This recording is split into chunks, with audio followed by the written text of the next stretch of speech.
మండలం నిమ్మనపల్లి గ్రామంలో శ్రీ రామభక్త అభయాంజనేయ స్వామి సంబరాలు అంబరాన్నంటాయి. నిమ్మనపల్లి గ్రామస్తులైన చెరుకు రమణారెడ్డి, చెరుకు రామచంద్రారెడ్డి ఆధ్వర్యంలో గురువారం ఆలయంలో గణపతి పూజ, ప్రత్యేక హోమం, పూజలు నిర్వహించి శ్రీ రామభక్త అభయాంజనేయ స్వామి కొలువుదీరిన ఆలయంలో నూతన గోపుర ప్రతిష్ఠ మహోత్సవం వేద పండితుల మంత్రోచ్చరణల మధ్య ఘనంగా నిర్వహించారు. తదనంతరం అన్నప్రసాద కార్యక్రమం నిర్వహించారు.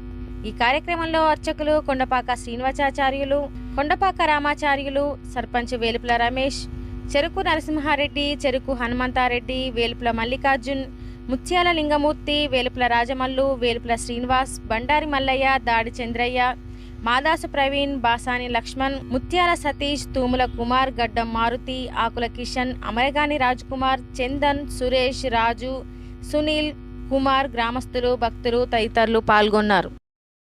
దుర్యవేగం జితేంద్రియం బుద్ధిమతాం వరిష్ఠం వాతాత్మజం వానరయూధ ముఖ్యం శ్రీరామదూతం శిరసా నమామి. నిమ్మనపల్లి గ్రామంలో గత 30 సంవత్సరాల క్రితం చెరుకు ఆగారెడ్డి గారు మా నిమ్మనపల్లి గ్రామంలో అంగరంగ వైభవంగా శాస్త్రబద్ధంగా మా గ్రామానికి అభయాంజనేయ స్వామి దేవాలయాన్ని గ్రామమంతా లోకమంతా క్షేమంగా ఉండాలి అని చెప్పి అందించడం జరిగింది. అప్పుడు మా తాతగారు, అదేవిధంగా రామయ్య చౌకారి గారు, మందాటి రామయ్య గారు, ఓదెల తాత, ఈ విధంగా పెద్దవాళ్ళందరూ ఆగారెడ్డి గారు దొరతో సహకరించుకొని చక్కటి దేవాలయాన్ని మా గ్రామంలో ప్రతిష్ఠ చేయడం జరిగింది.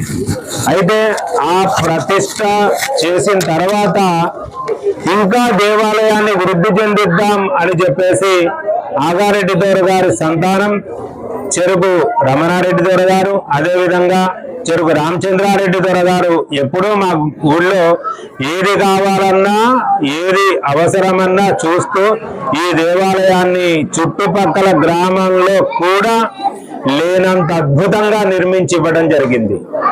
ఇక్కడ ఈ దేవాలయంలో ఉన్న విశిష్టత ఏంటంటే, రాజకీయ నాయకులు అవ్వచ్చు, లేదా ఎవరైనా ఉద్యోగం రాని వాళ్ళైనా అవ్వచ్చు, అదేవిధంగా ముఖ్యంగా విద్యార్థులు విద్య కోసం అవ్వచ్చు, తప్పకుండా వాళ్ళు ఏ కోరిక కోరుకున్నా 100% నెరవేరుతుంది. ముఖ్యంగా రాజకీయ నాయకులకు అది గుడి ప్రతిష్ఠ అయినప్పటి నుంచి చూస్తూ ఉన్నాం.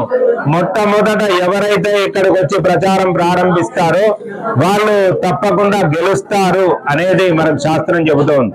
అదేవిధంగా ఇంకా విశేషం ఏంటంటే, ఈ దేవాలయంలో ప్రతి సంవత్సరం కూడా మేము హనుమత్ జయంతి కార్యక్రమాన్ని ఎప్పుడు జరుపుతామంటే వైశాఖ బహుళ దశమి పెద్ద జయంతి. వాస్తవానికి ఒకటే జయంతి ఉంటుంది, అది వైశాఖ బహుళ దశమి.